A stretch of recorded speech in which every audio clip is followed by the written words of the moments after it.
So why land-based learning? In 2011, we had an opportunity to take some of our students up to Old Crow in the Yukon. They have a culture camp that one of our teachers had been a part of before she came to Cando. And she offered us the opportunity to take children up there, and we connected it with our Native Studies 10 and Native Studies 30 credits and made it a part of their class and met outcomes and objectives at the time for these students to be able to go up there and have a classroom that would be on the land. We thought the idea was a really great idea. We were interested in seeing how our students would like the opportunity to travel. We took them to the Yukon, and we were there one night, and it was really adverse weather, and thought maybe we would die, but we made it through. At the second day, almost instantly, we started to see these young males, especially young Aboriginal males, see a role for themselves that they had never seen before. They had a purpose, and they were excited to fulfill those purposes, whether it was going out on the trap line and setting traps or chopping wood. They knew, they felt good about these roles. And then we saw our young women finding roles for themselves, but more importantly, they were challenging these preconceived notions they had of themselves, and they were doing things that they didn't think were possible or that they didn't think that they could do. One thing that I'll take away from this is probably just the experience in itself of having everyone together in one spot and hanging out, and you know, we were playing music around the campfire. That was great, but just the experience of everyone being together, it's like a rush. With students, you know, you find that, well, you can teach them in the classroom, but then they can also learn the same amount or even more while they're out in the wilderness and having a camp out there. Up in Old Crow, we have a camp that's up in March and April. It's 30 below, sometimes 35 below, and it gets down to 20 or whatever, and it's in March, and we just stay out in a wall tent and a wood stove, and everything works out, along with the teachers. We take the whole school out there, teachers and everything. And the benefit to that is that if it's going to benefit the students and not hinder them, why not do it? And it's cross-cultural. It's native and non-native approach to the whole idea of having experiential education for everyone, and it seems to be working really, really well, you know, effectively. We have elders that come out and talk to students, and how you can live in a world where there's, you know, why not live in two worlds together if it's possible to do it, it's practical. Right. And we're doing it. And we're doing that out in camp to teach the students that and the kids that, so they can grow up to live, you know, live in this country. I was very excited to come here, and once I got here, it's been a lot of fun. Met new people.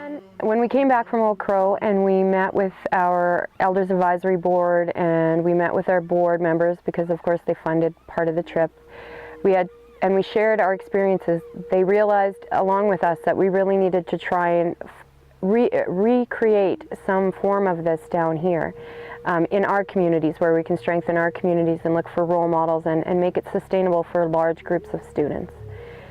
When we did that, we had a vision, and it was varying. Everybody jumped in the deep end and had a leap of faith and said, we're going to do it, we don't know what it'll look like. And what it looks like is the week that we've just had, or the 4 days that we've just had.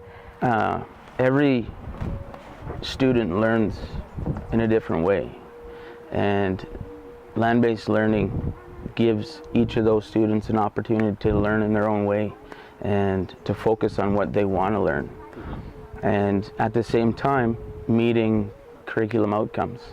And this is such a unique way to approach it, and it's almost like we're taking a step back to learn about the future. you know, everything's so fast-paced, and sometimes, you know, we can't keep up. And this gives the students and us teachers and our resource people an opportunity to just kind of slow things down a bit and look at the bigger picture and be able to focus on the outcomes and you know, what brought us to where we are today.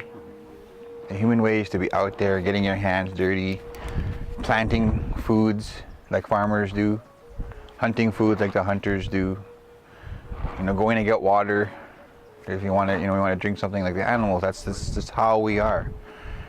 And we seem to have tried to evolve out of that, making things a little bit more simpler. I get that, and some things are simpler and useful, but if we take away our connection to the element, then we take away part of the essence of being human.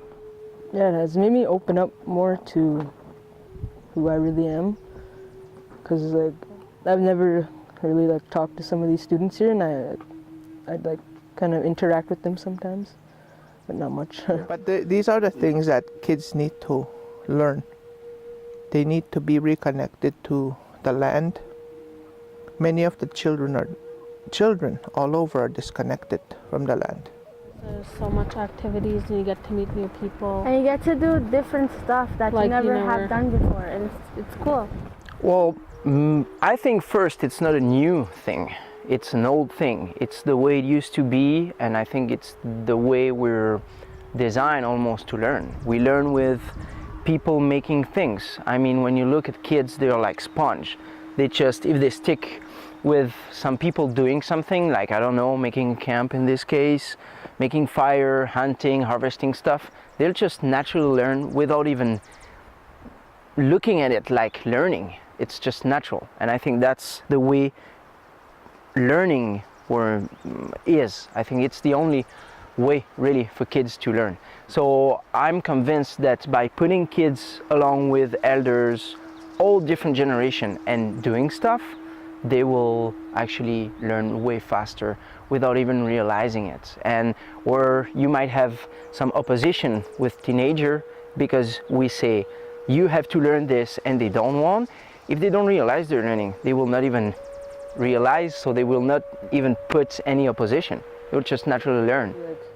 You should do this because you learn so much about other people and the land and stuff, and how to interact more with people, and brings people together and stuff. I don't know. Can't really. It's such a great opportunity, because like I never like seen trees and stuff like this before until now, till I went on this trip. And there's like, you can learn a lot of new things that you haven't learned before. Like, we've forgotten how to live off the land and what we can learn off the land. And education is a part of that. And so I really believe that getting students together from different schools and getting them together is very important too. And as we've seen here, they've really worked together, taking down the tents, putting up the tents. The first 2 days, or first day and a half, they were kind of separated. They didn't work together as well. But as the week went on, it's just tremendous how everybody just kind of got together and realizes different cultures can work together and in harmony as well. No arguing or nothing. It's just phenomenal, the difference it's made. We really did see that their mind opened, and instead of having a fixed mindset, they were really open and had a growth mindset. I wish we had many schools like this, many schools who are willing to take that extra step. I'd like to say that it was a very great experience, and I'd love to do it any other day. And if anyone else gets the chance, believe me, it will be one of the best experiences you'll ever have.